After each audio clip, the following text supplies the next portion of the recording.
tutaingia katika masala nambari 9, adabu ya 9. Qala rahimahullahu ta'ala: اغتسال الزوجين معا.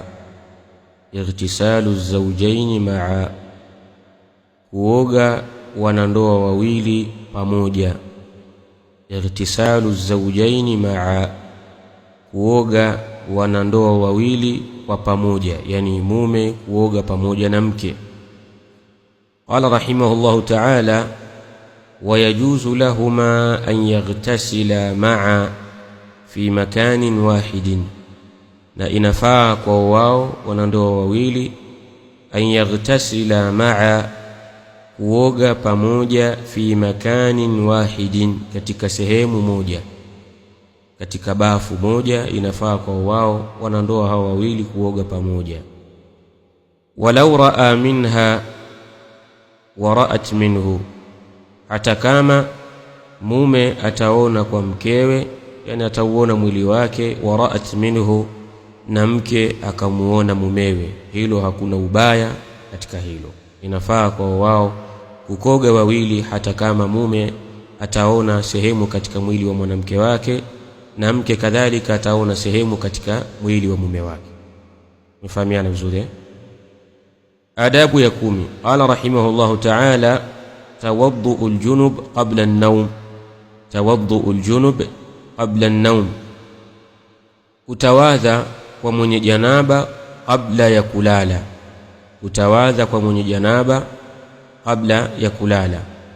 Qala rahimahullahu ta'ala: wala yanamani junubaini illa idha tawaddaa. Wala yanamani junubaini illa idha tawaddaa, na wala hawalali wanandoa wawili hali ya kuwa ni wenye janaba isipokuwa watakapotawadha. Illa idha tawaddaa, isipokuwa watakapotawadha. Manake tayari umeshafanya kitendo cha ndoa, umemaliza kitendo cha ndoa, kila mmoja ni mwenye janaba, mume ana janaba na mke pia ana janaba. Sasa hawalali hao wanandoa wawili hali ya kuwa ni wenye janaba, illa idha tawaddaa, isipokuwa pindi watakapotawadha. Umefahamiana vizuri? Adabu ya 11. Qala rahimahullahu ta'ala: hukmu hadha alwudu'i, hukmu ya udhu huu.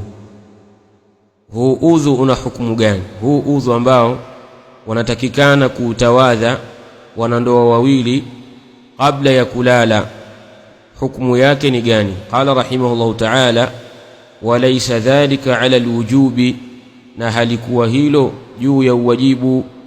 Walaysa dhalika ala alwujubi, na halikuwa hilo juu ya uwajibu, kwamba si wajibu kwa wao, kwamba ni wajibu watawadhe au wachukue udhu kabla an-naumi, kabla ya kulala. Hapana, hilo jambo kwa wao si wajibu.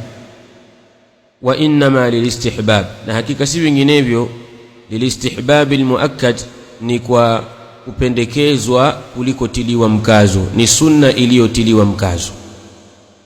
Jambo la wao kutawadha au kuchukua udhu kabla ya kulala ni sunna iliyotiliwa mkazo kwa wao. لحديث عمر، وحديث عمر رضي الله تعالى عنه أنه سأل رسول الله صلى الله عليه وسلم، يكون بيه عمر ابن الخطاب رضي الله تعالى عنه alimuuliza mtume wa Allah sallallahu alayhi wasallam: ayanamu ahaduna wa huwa junubun, je analala mmoja wetu na hali ya kuwa ni mwenye janaba?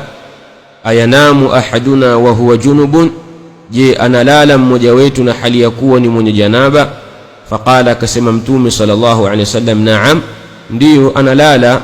Wayatawaddau inshaa, na atatawadha akitaka, akitaka atatawadha. Hii ikajulisha ala alistihbab, ikajulisha juu ya usunna na kupendekezwa, lakini ni pendekezwa ambalo kwamba ni muakkad, lililotiliwa mkazo. Kwa hivyo ni sunna iliyotiliwa mkazo, jambo la kutawadha wanandoa wawili ambao ni wenye janaba kabla an-naumi, kabla ya kulala, ni jambo ambalo kwamba ni sunna muakkada, ni alistihbab almuakkad. Tumefahamiana vizuri? Mas'ala ya 12.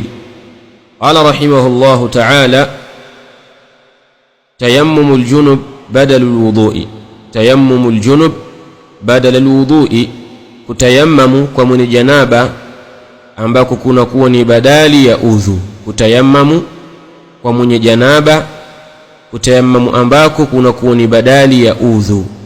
Qala rahimahullahu ta'ala, wa yajuzu lahum at-tayammum, na inafaa kwa wao kutayammam, ambayo hii tayammum inakuwa ni badalul wudu'i ahyanan, inakuwa ni badali ya udhu wa baadhi ya nyakati. Inafaa kwa wao wanandoa wawili kutayammam, ambayo hii tayammum itakuwa ni badali ya udhu ahyanan, katika baadhi ya nyakati, si nyakati zote. Jambo hili lifanyike ahyanan, katika baadhi ya nyakati. Wallahu tabaraka wa ta'ala a'lam.